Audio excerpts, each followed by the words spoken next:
Hi everyone, this video is being made to highlight the Morse Fotomatic ZigZag that you see listed. This machine was made in Japan in the late 1950s, and it is, like most of the machines from that era, very high quality. There were several manufacturers that produced machines for the US market in the 50s and 60s. Soryu was one, Maruzen was another, as well as Toyota. Toyota is known to have made most of the Morse sewing machines. So before they became famous for making cars, they were actually in the sewing machine business. And one of the things I wanted to do with the video here, as you can see from the photos, you see it in its finished state on Craigslist. And you also see the photos showing the different, not everything, but a good majority of the restoration and overhaul procedures that I do for sewing machines. And I wanted to actually make a video to demonstrate the machine so you can actually see it running and then see some of the features. This machine has both straight stitch and zigzag capability, and you can also control the width of the zigzag, and I'll show that to you in just a moment. Another feature this machine has, which is not always found on every vintage machine, is needle position adjustment. Now, for those of you who have new machines, you're probably very used to that feature, but not all vintage machines have them. So on this little lever, this chrome lever, if you watch the needle, you'll see it move. I can have what's called right needle position. So if you're doing overcasting on the right edge of fabric, you can utilize this. I can go back to center, or I can actually come over to the left. For some of you who sew, this may make no difference whatsoever, but for other people it's important. But anyway, your adjustment for stitches is pretty self-explanatory. If you'll see this lever here, all the way down is going to be the longest stitch. And I've done some test stitching here. I'm going to run it for you in just a moment. And then as I come up, I can get finer, really short length stitches. And then, of course, reverse is going to be all the way up. So it's pretty easy to use in that way. There's a bobbin winder here on the front. Very simple and easy to use. Has a 1 amp motor, very strong and powerful. And it actually has, unusually, it has a light, but that's not what's unusual. It actually has this flip switch instead of a button. The most unusual thing about this machine is the fact that it's battleship gray, which is very unusual. Many of the Japanese-made machines were done in light colors or pastels, and this one has a very industrial look to it, which is unusual. Of course, this is not an industrial machine, but it's an extremely heavy-duty home sewing machine. And of course, for those of you who do free motion work or darning, you can lower the feed dogs, and this is the mechanism.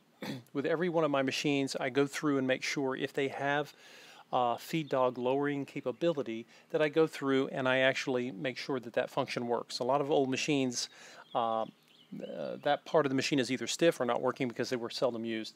But this, of course, is normal. You can actually have, there's 2 levels. You can go to silk. There's a little indicator here. And that's when you're doing really delicate fabrics and you don't want the feed dogs to be too harsh on them. And then, of course, if I come all the way down, I can drop them entirely. Many of you will never use this feature, but I like to make sure that, that it works in case you do. So, of course, the presser foot lift is back here.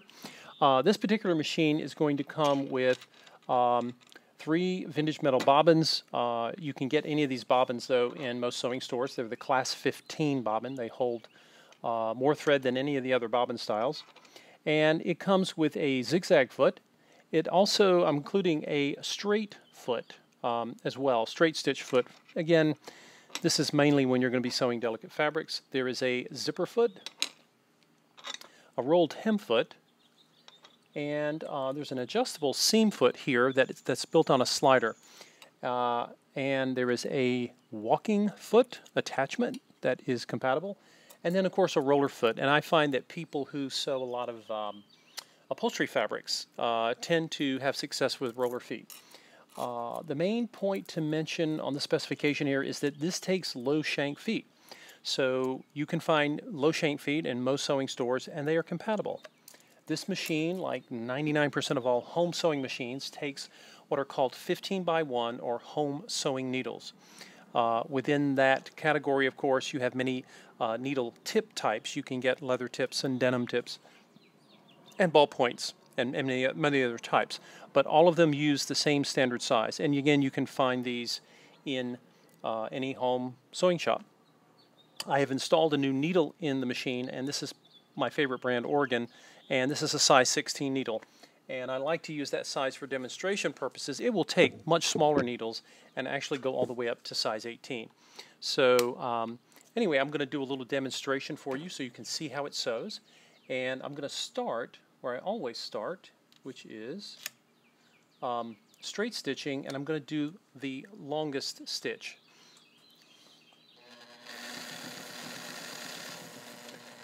You can hear it running, and then I'm going to go back stitch just so you can see the back stitch capability. I like to do my early test stitching on a machine with a long stitch length because it's the easiest way to really see how the machine is stitching. And so I'll take the machine and I'll want to look at the stitches and make sure that they are balanced. And then on the rear end, there is another color thread in the bobbin. I use a different color thread so you can see the difference. And it's a very balanced stitch. And of course, the bobbin is quite quiet on this one. Some class 15 machines, which is what this is, can sometimes be a little louder in their operation, but this one's fairly quiet. Now as I come back, I'm going to shorten the stitch, and you'll notice that I'm making much finer stitches. This is really useful when you're sewing knits. And then some people, when they do quilting, they'll use this type of stitch. And of course, it still does back tacking just fine. So I'm going to turn around. I'm going to show you the zigzag feature. And by the way, straight and zigzag make up about 95% of all the stitches you will ever use in a sewing machine. Many modern machines have decorative stitches, and many of the vintage machines that I sell have decorative stitch capability. Sometimes it's built in, sometimes it's done with a cam. And if you have a need for those, you know, I have many machines that will offer that.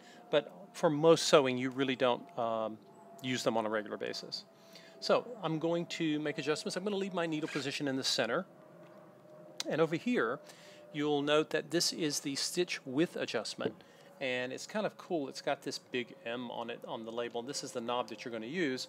I always make sure that my needle is up when I make this adjustment so I don't end up causing any shearing on my fabric. So right now it's set to 0 on the width, which is what I had for straight.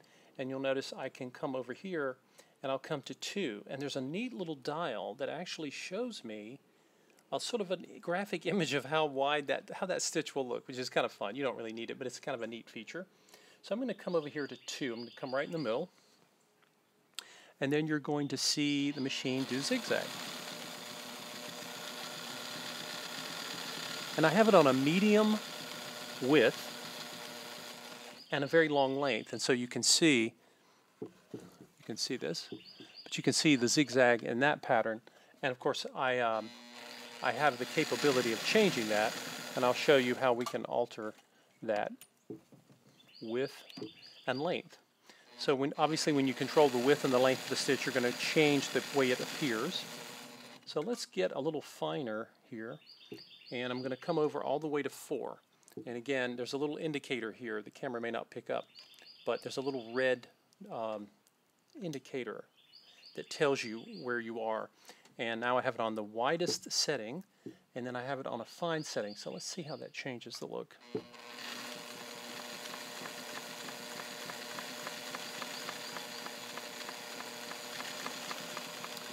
And what I'm doing is I'm doing sort of a light to moderate speed here because I want to have you watch the machine in motion and see how it's performing. And you can see here it's making a really nice and balanced zigzag. You can get even closer and more fine, and if you do, you can get to sort of what might look like a satin stitch. It's not a true satin stitch, but pretty darn close. Now I'm going to lengthen again, and I'm going to come down here. I want to show you, if you're one of these people that sews really fast, the machine certainly will have higher RPMs for you if you so desire. So here I'm going to go. You can see that she sews pretty darn fast. One of the features that's really useful on most vintage machines is the fact that you can actually slow the needle down to a very, let's go back to straight stitch for a moment. You can actually slow the needle down, and that's really useful if you're new to sewing or sometimes you just want to do fine work. So I'm gonna slow my needle down, and you can see, notice that that's a pretty nice slow sewing speed for when you're wanting to go slow. So you have that ability to do slower stitching when you want to. And come down, and I'll make one more run here so you can see it, and I'll do straight stitching. And right now I have it on a patio table, so you can hear, you actually see the case in the background. One of the things that this machine has, I'll try to turn this so you can see, is a beautiful carrying case. A lot of machines from this era came in carrying cases. This one is unusual because it has, you'll see this in the photos, it actually has a top opening, and then it has a tray where you can put sewing notions. I've got the original manual that it came with. But one of the reasons I install size 16 needles often in these machines is because people often look to these machines when they're wanting to sew heavier fabrics. Now the fabric that you saw being sewn, this sort of bright colored fabric, this is sort of I want to say a lightweight cotton.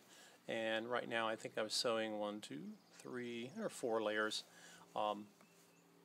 And we could certainly double that up. But now I'm going to take a much heavier, this is an upholstery fabric.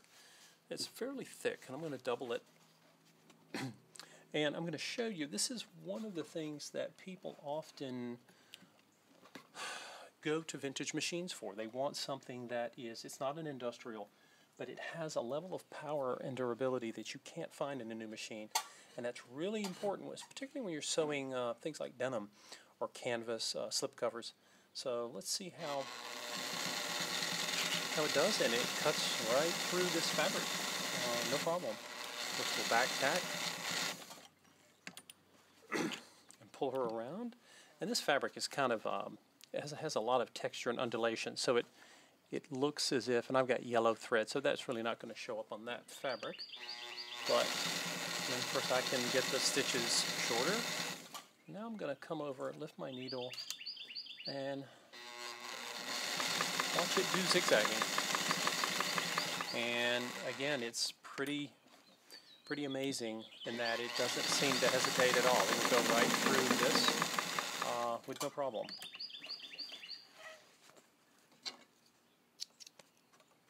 Sometimes you'll find that with heavy fabrics you need the roller foot. Right now I'm not using the roller foot, but sometimes you do need one. And now I'm going to put one more thing. Sometimes people often ask about leather. And to answer that question, you can sew leathers with home sewing machines of this era. They are very heavy duty. I recommend that you use a leather point needle type, which are easily found in sewing shops. The thing to remember though about leather is garment weight leather is very light. Now you'll see leather measured in ounces, but I have a simpler test. If you can take a piece of leather and do almost like a piece of paper, notice how floppy this is. It's like a wallet leather. This is a type of leather that you can sew with and you'll be fine. The machine actually is happy to sew this for you. What you do not want is to try to sew leathers that are saddle weight leathers, shoe leathers. They are too thick and they're too dense and they'll harm the machine. So if you ever see those demonstrated online, be careful because sometimes machines are oversold for that purpose. So you'll notice I'm getting a really nice zigzag stitch. Again, this is a garment weight leather. These are actually, you can see on the back of the machine, you'll see that, and I'm doing zigzag here. And I'll come back with a straight stitch. Again, I personally would install a leather tip needle and I'll go slow here so you can see it working. Let's get a, yeah, we do have a nice long stitch. And you know, that's 2 layers of garment leather, and the machine is just handling it like it was nothing.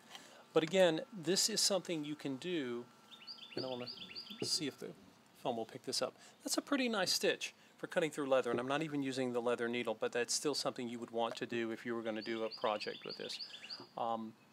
So if you have heavy layers, or sometimes with leather, you can use these roller feet. This is a foot that looks sort of like a zigzag foot, but it has little rollers on it, and what that does is it helps prevent materials, particularly thick materials, from binding up, and sometimes that will happen. You can use that, because one of the challenges you will have when you're sewing heavy fabrics is you're going to have fabrics that sometimes will want to shift, and you want those fabrics to stay put together, or otherwise your project's not going to come out the way you intended. So again, this machine has it has a light, separate light switch, which is available. One thing to note is that, and I'm basing this on a lot of the questions I get from people, the things that you would need to buy in the future for this machine, you can purchase. You can get needles, you can get bobbins, bobbin cases. It's a classic bobbin case that's still available. Light bulbs are still available for these machines. The machine has an excellent quality belt, and belts can be had, and they're all relatively inexpensive. So one of the great things about vintage machines is that if you pick the right machine of the right era, the right year, depending on the manufacturer, you can have a machine that is worth overhauling. I overhaul machines for other people when they find machines, and they'll bring them to me. Then I also have my own machines that I have listed. So when you take a look at this listing, you'll be looking at a Japanese-made, Toyota-made sewing machine that was based on a Singer design that they upgraded and improved according to the manufacturer. And it's a really strong machine. It can serve you well if you're going to have one machine in your home instead of a dedicated straight stitcher. And I sell quite a few of those. But if you're going to have one machine, you want one that does at least straight and zigzag. So if you have any questions, just email me when you pull up the Craigslist listing, and ask any questions that you like, and you're welcome to set up a time to take a look at the machine. You can do some test stitching on it and see if it's the right machine that might fit the projects you like to work on. Thanks.